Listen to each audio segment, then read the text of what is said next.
¿Qué tal? Muy buenos días. Mi nombre es Social Valentín Marcelino Flores. Soy estudiante del quinto semestre de la carrera Ingeniería Mecatrónica y vamos a hablar sobre el amplificador operacional, mejor conocido también como OPAM. Muy bien, ahora hablando realmente como de su construcción físicamente, un amplificador operacional realmente como luce físicamente es como lo podemos visualizar aquí en la lámina. Vemos que para cierto tipo de matrículas que son de estos tipos, de estos modelos, realmente podemos ver que es un dispositivo con 8 terminales. Podrían ser 6, podrían ser 7, pero en este caso estamos viendo una de 8. A diferencia de los diodos y de nuestros transistores, estos ya no son dispositivos pequeños de un solo componente, sino que en este caso ahora estamos teniendo circuitos integrados, lo cual pues podemos ver muy gráficamente mediante estas láminas. Ahora, en la parte esquemática podemos ver que tenemos dos entradas, en la cual podemos conocer una como entrada inversora, que en este caso estamos manejándolo con el signo negativo, y en la parte de abajo podemos encontrar nuestra entrada no inversora, que tenemos nuestro signo positivo. También podemos notar que tenemos nuestra terminal de salida y en la parte derecha podemos ver de manera esquemática que tenemos otro símbolo de la misma construcción, solo que de manera paralela o de manera em, sí, paralela tenemos dos terminales más de polarización, la cual es positiva y negativa, la cual pues como ya sabemos es simétrica realmente en la parte positiva y en la parte negativa tendríamos, si en este caso serían 12, tendríamos 12 positivos y 12 negativos. En esta parte podemos ver la construcción interna de este amplificador operacional, en la cual pues si notamos o si nos detenemos a analizar realmente el esquema, podemos ver la presencia de transistores en todo su funcionamiento, en todo su compuesto. Realmente ese es el principio de funcionamiento de este tipo de dispositivos. Y en esta parte, pues realmente nos muestran un esquema en el que también estamos viendo la construcción y cuáles son las terminales, así como el nombre de cada una respectivamente, ¿no? Este es el diseño que tiene un amplificador operacional de 8 terminales.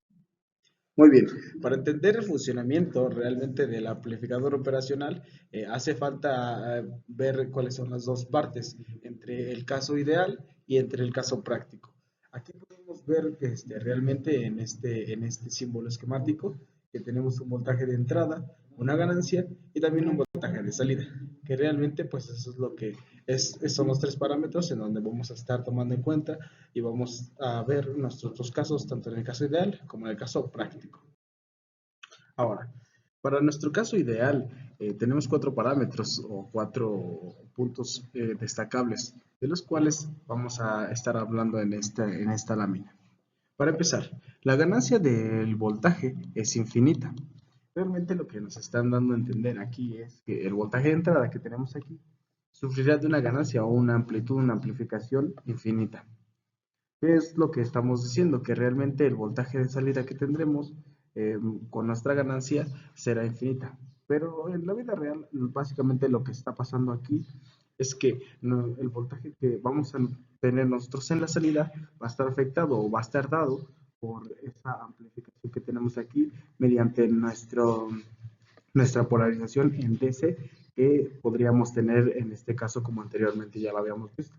Este voltaje de entrada de polarización en DC podría ser de 18, de 20 e incluso de 15 volts y realmente ese sería el parámetro que controlaría nuestro voltaje de salida, el cual pues estaría, digamos, sería dependiente de este mismo.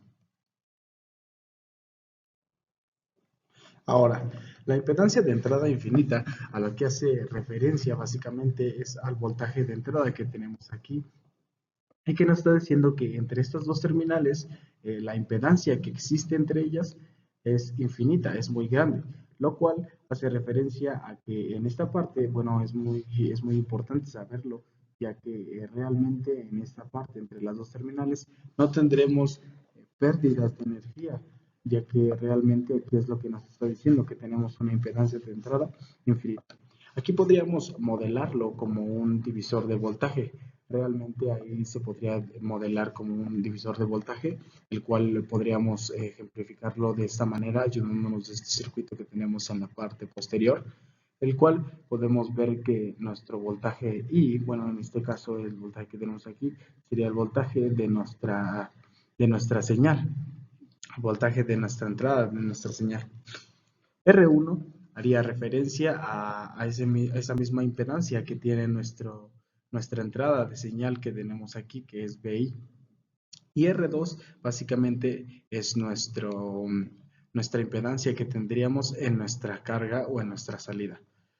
Como bien ya sabemos, si aquí al ser R2 muy grande, va a haber una resistencia muy grande, por lo cual entre las terminales, o bueno, la corriente realmente se quedaría en esta resistencia y entre las terminales no veríamos una disipación de potencia. En ancho de banda infinito hace referencia a que realmente la frecuencia que nosotros vamos a tener, la señal que nosotros vamos a amplificar, se va ahora sí a hacer más grande, a amplificar realmente, sin una pérdida de potencia, sin una pérdida de voltaje. Esto es muy importante porque realmente estamos diciendo que no tendríamos un poquito de pérdidas, tendríamos una amplificación muy limpia. Y como por último tenemos que la impedancia de salida es cero. Realmente lo que pasa aquí es que nos está diciendo que independientemente de lo que esté consumiendo el voltaje de salida, nosotros vamos a tener que nuestra impedancia de salida va a ser igual a cero. Esto podría modelarse igual como un divisor de voltaje y lo podríamos ver en esta forma. Aquí tendríamos que BI es nuestro voltaje de salida, que es el que tenemos aquí, y R1 sería nuestra impedancia de, de, ese, de esa misma salida. R1 nos haría referencia a la Z de salida, que en este caso, pues si fuera cero, todo el voltaje que tendríamos aquí lo tendríamos reflejado en nuestra resistencia 2, y por lo cual nos diría que no habrían caídas de tensión en nuestro voltaje de salida. Por parte contraria, en nuestro modelo práctico tenemos este otro esquema, que realmente ahora estamos representando la impedancia con una resistencia y también la ganancia con una resistencia, el cual nos puede entregar un valor medible. Realmente aquí en el caso práctico tenemos estos 3 puntos destacables que nos dicen que la ganancia de voltaje es muy alta. Si recordamos o si podemos observar, en el ideal nos decía que el voltaje era infinito y realmente en el caso práctico eso no pasa. Sí tendríamos un voltaje o una impedancia muy alta, pero realmente no será infinito. Lo mismo va a pasar con los otros 3 casos, los otros 2 casos, perdón, los otros 2 puntos. La impedancia de entrada también va a ser muy alta, más no infinita. La impedancia de salida va a ser muy baja también. Y como dijimos, podríamos tener aquí en esta parte, no vamos a tener pérdidas de potencia por la misma característica que ya habíamos mencionado antes. La ganancia de voltaje que es muy alta, más no infinita, la impedancia de entrada que es muy alta, también más no infinita, y la impedancia de salida que es muy baja. Aquí podemos ver los 2 casos, tanto el ideal como el práctico, y poder comprender un poquito más sobre cómo es que se da el funcionamiento cómo es que nosotros a veces tenemos la idea entre el caso ideal y lo que es realmente el caso práctico. Ahora, el diagrama de bloques internos de un op-amp tiene 3 partes principales, la cual es etapa de entrada, es un amplificador diferencial, etapa de ganancia, es un amplificador de voltaje, y etapa de salida, que es un amplificador push-pull. En este caso, en la siguiente sección, lo que vamos a estar retratando es la primera parte, la etapa de entrada. Es un amplificador diferencial. Ahora, con todo esto que ya vimos anteriormente, realmente podemos responder estas preguntas. Como lo dice, ¿podemos responder estas preguntas? Realmente sí. La primera, ¿cuáles son las terminales de un op-amp básico? Eso ya lo vimos en las láminas anteriores.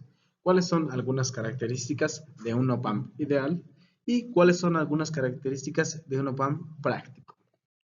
Ahora, los modos de entrada del op-amp.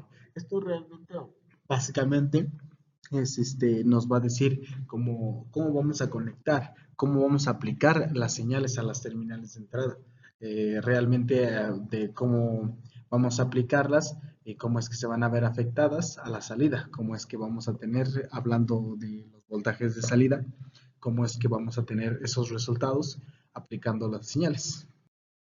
Hablando de eso, tenemos dos modos de entrada. Tenemos el modo diferencial y el modo común. Vamos a pasar primero con el modo diferencial. Bien, para nuestro modo diferencial tenemos dos casos. Uno, la señal se aplica a una de las entradas y la otra a tierra. Realmente, como podemos ver, este concepto es un poquito básico, un poquito fácil de entender y realmente mediante las láminas podemos apoyarnos y así poder tener una mejor comprensión de lo que estamos diciendo, de lo que estamos leyendo. La señal, pues ahí que como vemos, se aplica a una de las entradas y a la otra se aplica a tierra. Aquí podemos ver claramente qué es lo que nos están diciendo. Y para el caso 2 nos dice que se aplican señales de polaridad opuesta a las entradas. Aquí podemos ver que en nuestras terminales de entrada podríamos conectar la señal en ambas o podemos ver su equivalente de este lado, que realmente lo único que está haciendo es conectar la misma señal, las mismas señales a las dos terminales de manera paralela. Ahora, con el modo diferencial, lo que pasa es un caso, dice. La señal se aplica a una de las entradas y la otra a tierra. Como podemos ver, aquí tenemos la señal aplicada, amplificada y en la misma polaridad. Si tenemos en la entrada negativa, es inversora, podemos ver que nuestra señal realmente lo único que va a sufrir es una amplitud, va a hacerse más grande, más extensa, digamos, pero no va a sufrir ningún cambio de polaridad, ni de sentido, ni mucho menos. Por otro caso, en amplificada e invertida, realmente es en nuestra terminal negativa en donde nosotros estamos conectando nuestra señal y podemos ver que a la salida tendrá un desfasamiento o tendrá un cambio de polaridad nuestra señal que estamos metiendo a nuestro amplificador operacional. También, para el segundo caso del modo diferencial, tenemos que se aplican señales de polaridad opuesta a las entradas. Como podemos ver y podemos guiarnos de estos símbolos esquemáticos, realmente lo que nos está diciendo es que nuestra señal de entrada simplemente se va a amplificar en la salida y esto nos dice que realmente simplemente va a haber una diferencia entre esas dos señales, entre la terminal inversora y entre la terminal no inversora. Por otro lado, hablando del modo común, tenemos este ejemplo muy burdo, muy básico, que realmente nos está mostrando que en la entrada de nuestro amplificador operacional vamos a tener una señal de entrada, tanto en la terminal inversora como en la no inversora. Similar, igual, básicamente va a ser la misma señal que se aplica tanto en la inversora como en la no inversora.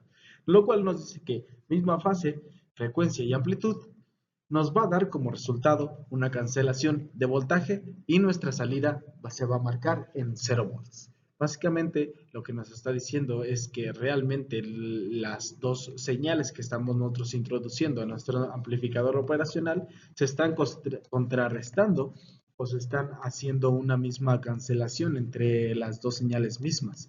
Realmente se están contrarrestando entre ellas mismas, por lo cual nuestro voltaje de salida que veremos reflejado será simplemente una medición que abarca el número 0.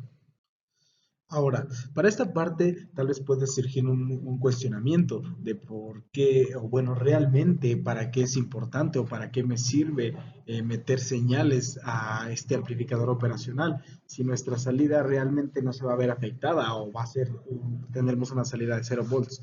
¿Realmente para qué funciona esto? Bien, esto tiene que ver con una característica que se llama el rechazo en modo común, lo cual, o el objetivo que tiene realmente esto es atenuar la entrada indeseada y amplificar la diferencia de señal aplicada a las entradas. Realmente lo que quiere decir es que lo que vamos a ver nosotros realmente a la salida es la diferencia que va a haber entre estas dos señales, ¿no? Si las señales que nosotros estamos introduciendo realmente son iguales, son de la misma amplitud, de la misma frecuencia, no tendríamos ninguna diferencia, por lo cual nosotros vamos a ver o nosotros vamos a ver reflejado ese voltaje cero. Por su otra parte, si nosotros tenemos una diferencia de 1 o 2 volts, nuestra señal va a mostrar esa diferencia que hay entre esas dos señales que están en nuestras entradas. Ahora, para ver o para comprobar realmente el funcionamiento de nuestro amplificador, tanto como para su función básica, como para nuestro eliminador de señales no deseadas, utilizaremos nuestro concepto que se llama razón de rechazo en modo común. También podemos identificarlos por las siglas CMRR. Esto básicamente se define como el cociente que existe entre la ganancia entre el lazo diferencial y lo que es la ganancia en el modo común. Ahora, ¿a qué hace referencia la ganancia de voltaje diferencial de lazo abierto? Que es la parte de arriba. Si lo vemos en la parte de abajo, nos dice contar el concepto y nos dice que la ganancia de voltaje interna del pump representa el cociente entre el voltaje de salida y la entrada cuando no hay componentes externos. Básicamente nos quiere decir que si nuestra ganancia de voltaje diferencial de lazo abierto es más grande que nuestra ganancia del modo común, realmente tendremos una eficiencia mucho más destacable de nuestro amplificador operacional, ya sea como amplificador o como el rechazo de varias señales que nosotros no estamos deseando o no queremos dentro de nuestra señal. También este concepto de razón de rechazo en modo común también se puede ocupar como también en decibeles, pero realmente aquí en esta parte la expresión cambia para nosotros y realmente lo que podemos ver es una reformulación que nos quiere decir que CMRR es igual a 20 logaritmo multiplicado ya por los cocientes que anteriormente ya habíamos mencionado. En esta parte, ahora vamos a ver un ejemplo como tal en este caso. Como vemos aquí tenemos dos señales que están entrando para este caso en nuestro amplificador operacional. Si bien recordamos, esto es una configuración que teníamos anteriormente, que es la de rechazo común. Básicamente aquí lo que nos está pidiendo es calcular el CMRR del OPAMP con la ganancia de lazo abierto de 100,000 y en nuestra ganancia en modo común de 0.4. Al hacer nuestras cuentas, nosotros al realizar nuestras operaciones, tenemos que CMRR es igual a, como ya habíamos visto antes, nuestra fórmula, y básicamente lo único que tendremos que hacer es dividir estas dos cantidades que nos dan anteriormente, dándonos un resultado de 250,000. En decibeles, básicamente lo que pasa es la reformulación que tendríamos de la expresión anteriormente mencionada, la cual pues realmente realizando las operaciones aritméticas nos da un resultado de 108 decibeles. Muy bien, para esta parte, ¿cuál sería la excursión máxima de voltaje que nosotros tendríamos a nuestra salida? Si bien esto ya lo mencionamos al principio de nuestra presentación, podríamos rescatar o destacar nuevamente que la excursión máxima de voltaje que nosotros tendremos a nuestra salida va a estar dado o va a estar condicionado por nuestro voltaje de nuestra corriente continua o de nuestra fuente que estamos teniendo. Para encontrar, digamos, una regla un poquito más general, podríamos decir que si RL es mucho mayor, tendremos que nuestro voltaje en la salida o nuestro voltaje de pico a pico va a hacer que también sea mucho más grande si RL también aumenta. Y pues básicamente esto sería todo de mi parte. Espero verlos en otro video. Seguiremos hablando de electrónica formativa y pues nada, espero que estén bien todos. Hasta luego.